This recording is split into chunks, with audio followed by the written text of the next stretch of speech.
There's a moment, frozen in time at Forest County Agricultural High, where a homecoming queen gave away her crown. And in doing so, she became unforgettable. The antique mirror reflected more than just Britney's reflection. It held the ghost of her mother's smile, the echo of a promise whispered in the quiet hours before dawn. The shimmering blue dress, her mother's last gift, felt heavy, a beautiful burden. Tonight was homecoming at Forest County Agricultural High, but the usual teenage excitement felt muted, replaced by a hollow ache. Forest County Agricultural High throbbed with the usual pre-homecoming frenzy. Streamers twisted in the artificial breeze of industrial fans. The scent of hairspray and cheap cologne mingled with the earthy aroma of the nearby fields. It was a night for crowns and dreams, for the fleeting glory of being queen. Among the hopefuls was Nyla Covington. She was known for her kindness, a quiet grace that drew people to her. But beneath the surface, there were whispers, hints of something more, a secret sadness she carefully guarded.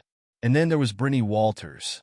She moved with a forced composure, a fragile strength masking the raw grief that clung to her like a second skin. She wasn't supposed to be here, not tonight.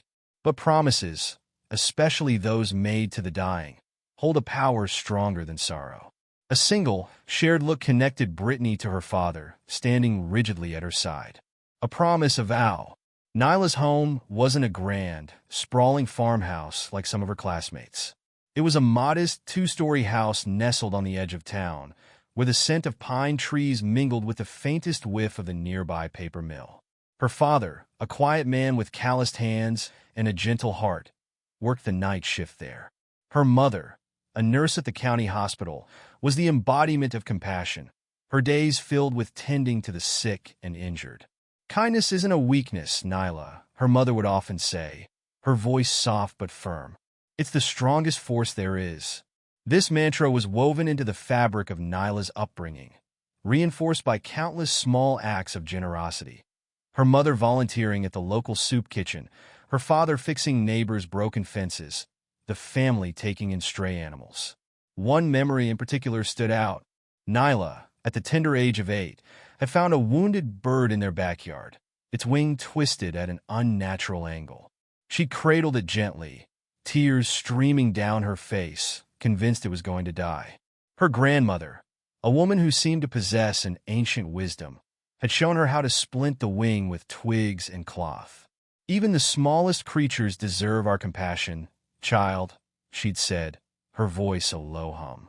"Every life has value." The bird miraculously recovered. That incident cemented a profound empathy within Nyla, a deep-seated understanding of the fragility of life.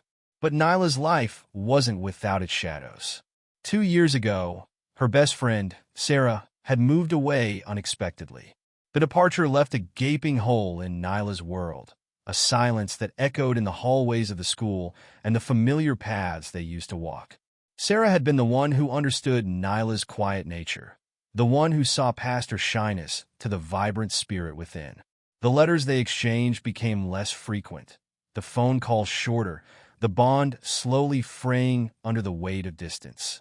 This loss had taught Nyla the painful lesson of impermanence, the realization that even the closest connections could be severed. It made her cling to the present, to the people she loved, with a fierce protectiveness. It also fueled a subtle self-doubt. Was she interesting enough? Was she worthy of the friendships she had? Was she worthy of being queen? Beyond the glitter and glamour of homecoming, Nyla harbored a secret dream: to become a veterinarian. She spent hours poring over books about animals, fascinated by their biology, their behavior, their resilience.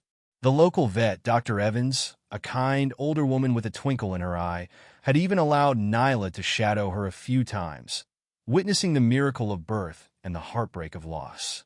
Nyla knew it would be a long, arduous journey, requiring years of study and dedication.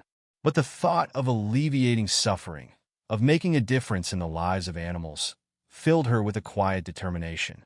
It was a dream she held close, a private sanctuary from the pressures and expectations of high school life. It also whispered a question to her. How could she be a queen of homecoming? while having such a drastically different career path. Britney's world had revolved around her mother, AJ. They were more than just mother and daughter. They were confidants, best friends, two halves of a whole.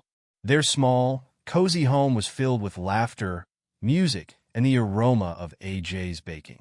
AJ, a vibrant artist, had filled their lives with color, even when times were tough. She had a way of making the ordinary extraordinary, turning grocery shopping into an adventure, a rainy day into a cozy movie marathon. They had their rituals. Every Sunday morning, they'd make pancakes together, experimenting with different flavors and toppings. Every summer, they'd visit the local art fair, AJ pointing out the nuances of each piece, encouraging Britney's own artistic talents. And every night, before bed, AJ would read to Britney, even when Britney was well past the age of needing bedtime stories. Her voice, warm and melodic, was the soundtrack of Britney's childhood.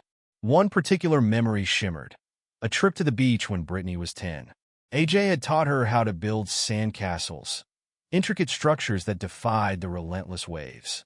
"Life is like that, Brit," AJ had said, her eyes reflecting the vastness of the ocean. "The waves will keep coming, but you have to keep building, keep creating, keep finding the beauty even when things crumble." That lesson, etched in sand and memory, had become Britney's guiding principle. The diagnosis came like a thunderclap on a clear day. Stage 3 ovarian cancer. The words hung in the air, heavy and suffocating. The vibrant colors of Britney's world faded to gray. The following months were a blur of hospital visits, chemotherapy sessions, and whispered prayers. Britney watched her mother, her strong, indomitable mother, slowly weaken. The laughter disappeared, replaced by the hushed tones of doctors and the beeping of machines.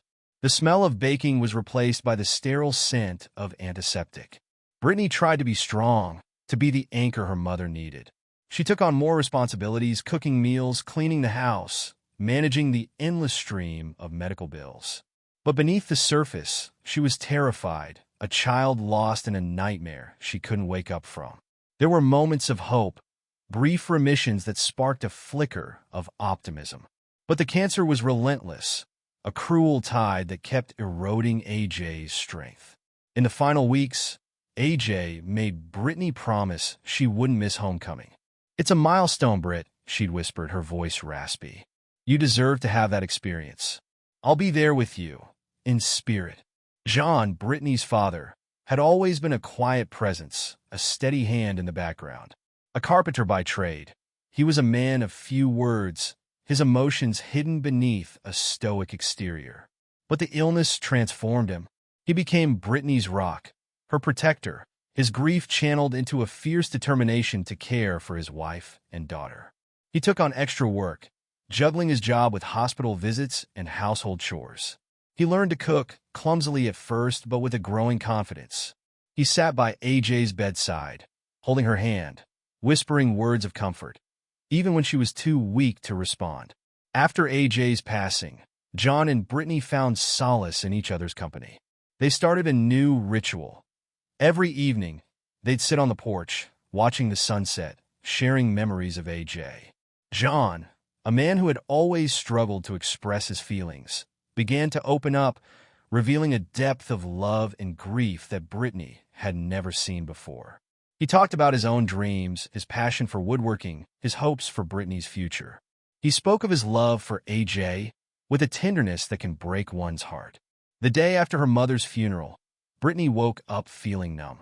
The world seemed to have lost its color, its vibrancy. The silence in the house was deafening, broken only by the occasional sob that escaped her lips. She went through the motions, attending school, doing her homework, but her heart wasn't in it. She felt like a ghost, drifting through life, detached from everything and everyone. But slowly, gradually, she began to heal.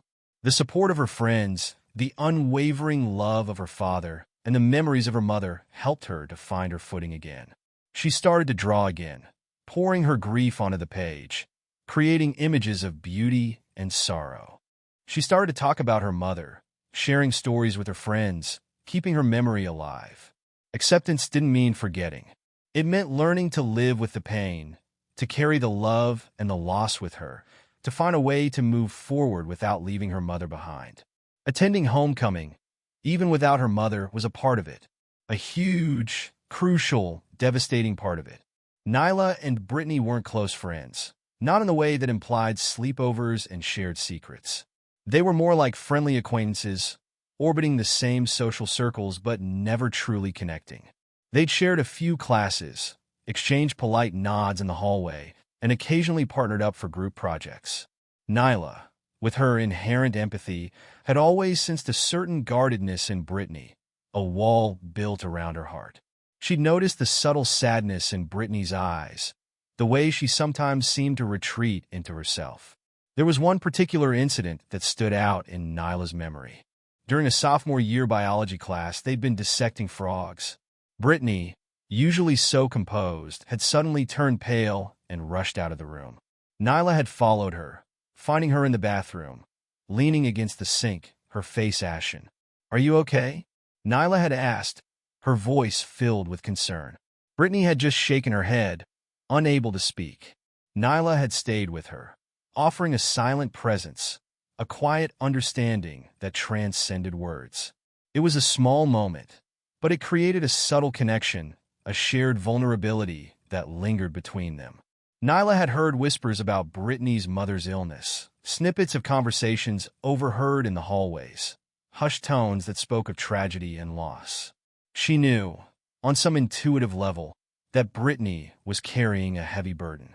She'd wanted to reach out, to offer her support, but she hadn't known how. The unspoken grief seemed to create an invisible barrier, a wall that Nyla felt hesitant to breach.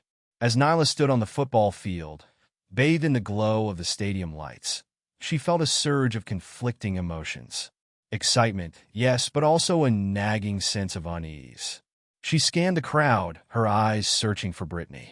She saw her standing near the edge of the field, her father's arm around her, a picture of quiet strength and unspoken sorrow. In that moment, something shifted within Nyla. The excitement faded, replaced by a profound sense of empathy. She saw not a competitor, but a fellow human being grappling with unimaginable pain. The crown suddenly felt heavy, almost unbearable. It felt wrong. The whispers of her grandmother's words echoed in her mind. Every life has value. Even the smallest creatures deserve our compassion. And the unspoken message within those words, especially the smallest creatures. The simple act of placing the crown on Britney's head forged a bond between them, deeper and more profound than any friendship they might have had before. It wasn't just about the crown. It was about the shared understanding, the unspoken acknowledgement of pain and resilience. In the days and weeks that followed, they started talking, really talking. Britney shared her grief, her memories of her mother, her fears about the future. Nyla listened, offering a comforting presence, a shoulder to cry on, a friend who understood. They found solace in each other's company, a shared space where they could be vulnerable, where they could heal. They started spending time together, going for walks, watching movies, simply being present in each other's lives. The initial awkwardness faded, replaced by a genuine connection, a friendship born out of compassion and understanding. Their bond defied the usual high school social structures, a testament to the power of human connection in the face of adversity. Nyla's close-knit group of friends, while initially surprised by her decision, rallied around her, offering their unwavering support. They admired her selflessness, her courage, her ability to see beyond the superficiality of the homecoming crown. Her parents, too, were immensely proud, their hearts swelling with love and admiration for their daughter. Britney's friends, initially hesitant to intrude on her grief, found a renewed connection with her after the homecoming ceremony. They saw the spark of hope in her eyes, the glimmer of resilience that Nyla's act of kindness had ignited. Her father, deeply moved by Nyla's gesture, expressed his gratitude with a quiet sincerity that spoke volumes. He saw in Nyla the same compassion and strength that he had loved so much in his wife. The reaction within the school community was a mix of awe, admiration, and a subtle shift in perspective. The usual high school hierarchies, the focus on popularity and status, seemed to fade in importance. Nyla's act of kindness had a ripple effect, prompting others to reach out, to offer support, to see each other in a new light. The teachers, too, were deeply moved, using the story as a teachable moment, a reminder that true leadership lies not in winning, but in serving others. The football field, usually a battleground of athletic prowess, was transformed into a shimmering spectacle. Fairy lights twinkled, draped across the bleachers and wound around the goalposts. The air buzzed with anticipation, a palpable energy that crackled like static electricity. The scent of freshly cut grass mingled with the sweet perfume of hundreds of corsages. The band played upbeat, albeit slightly off-key, renditions of popular songs. Cheerleaders, their smiles fixed and bright, performed routines that were more enthusiastic than synchronized. The crowd, a mix of students, parents, and alumni, roared with approval, their voices echoing across the field. But beneath the surface of the celebration, there was an undercurrent of tension. This wasn't just any homecoming. This was the homecoming, the one that would crown a queen. For the senior girls nominated, it was the culmination of years of striving, a moment of validation, a chance to shine. The nominees, lined up on the field, were a vision of youthful beauty, each dressed in their finest gowns, their hair and makeup meticulously done. They smiled, waved, and tried to project an air of confidence, but their eyes betrayed their nervousness. Each held a secret hope, a silent prayer for their name to be called. The announcer, a jovial man with a booming voice, stepped up to the microphone. The crowd hushed, holding its breath. He read out a list of accomplishments, accolades, and community service activities for each nominee. The tension was almost unbearable. And now, he announced, his voice rising to a crescendo, the moment you've all been waiting for. The 2023 Forest County Agricultural High Homecoming Queen is Nyla Covington. The crowd erupted in cheers. Confetti rained down from the sky, sparkling in the stadium lights. Nyla, momentarily stunned, broke into a wide, radiant smile. It was a dream come true, a moment she'd imagined 1,000 times. A sparkling tiara was placed on her head, its weight surprisingly substantial.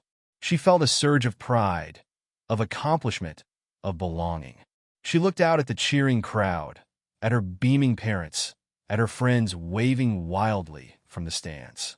It was perfect, almost. As the applause continued, Nyla's gaze drifted across the field. She saw Britney standing near the sidelines, her father's hand resting on her shoulder. Britney was smiling, a polite, almost forced smile, but her eyes held a depth of sadness that cut Nyla to the core. In that instant, all the joy, all the excitement drained away. The crown, which had felt so light just moments before, now felt heavy, a crushing weight on her head.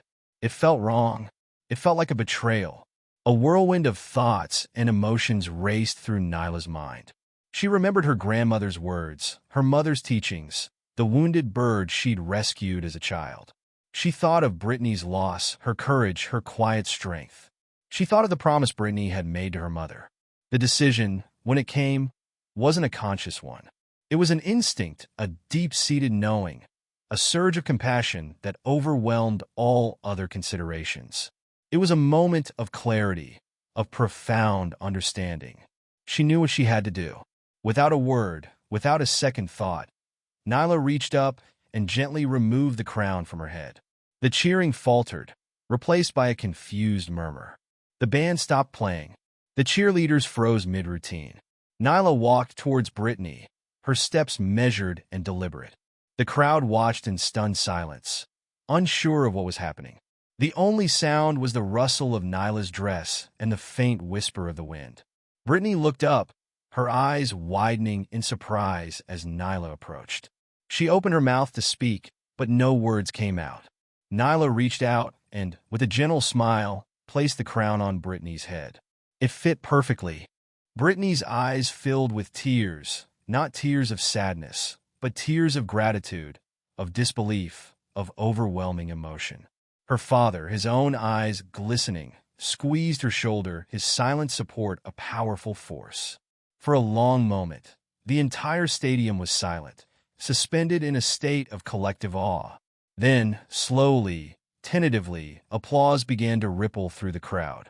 It started as a gentle murmur, then grew in intensity, building to a crescendo of cheers, whistles, and shouts of appreciation. It was a sound unlike anything Nyla had ever heard, a sound that resonated with something deeper than mere approval. It was a sound of recognition, of understanding, of shared humanity. Britney, speechless, could only manage a whispered, "Thank you," her voice choked with emotion. The crown, now resting on her head, felt different.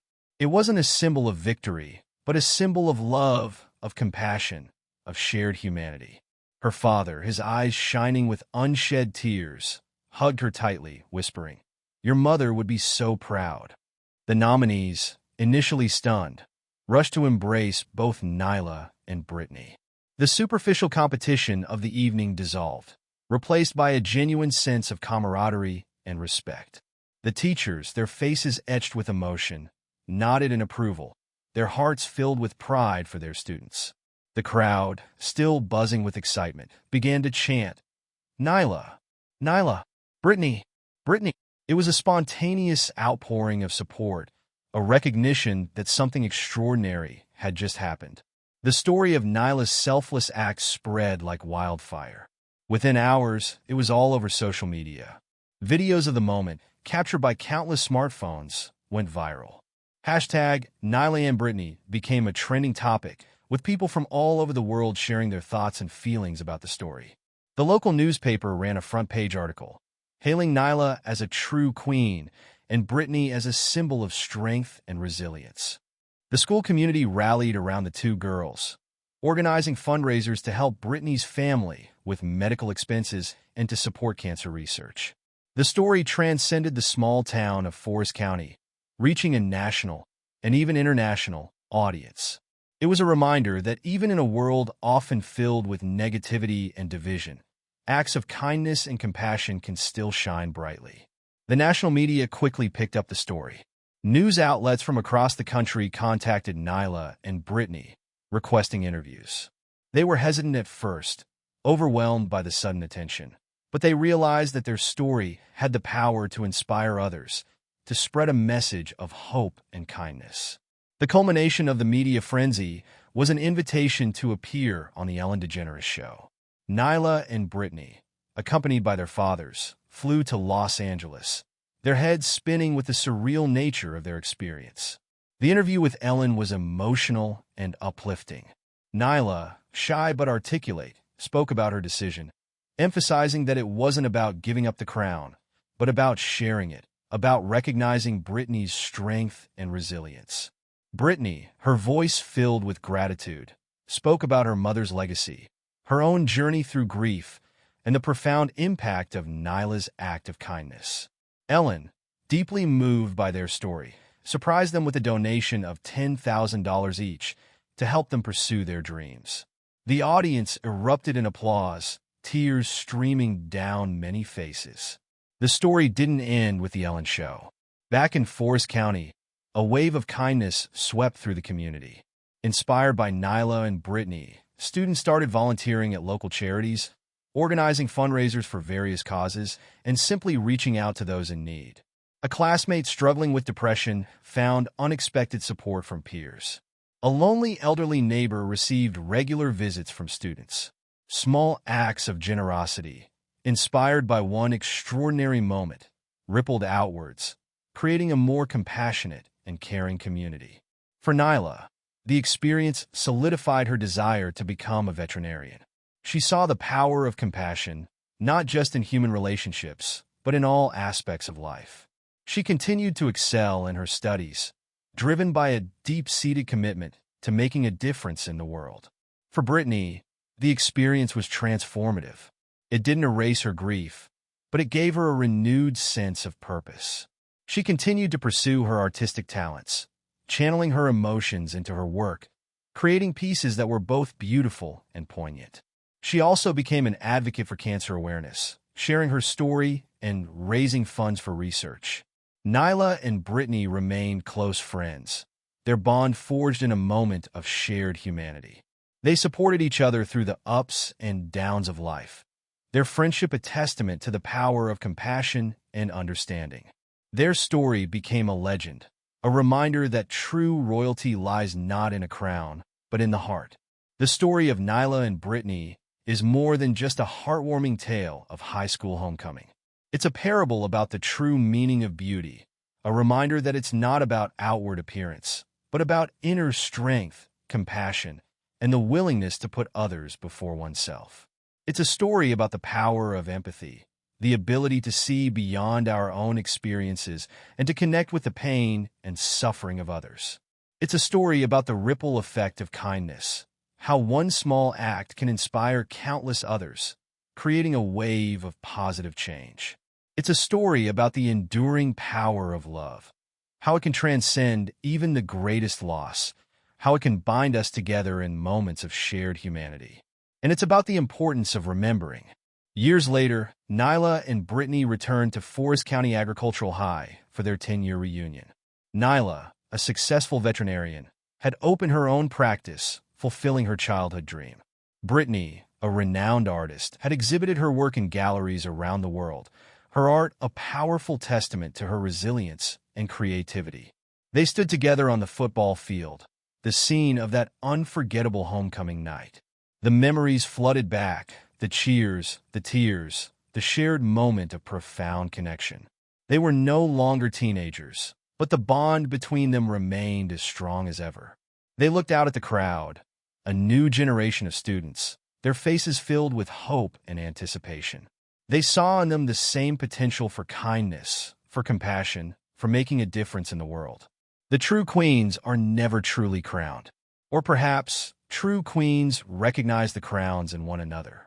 The act completed by Nyla was more than altruism. It was a primal recognition.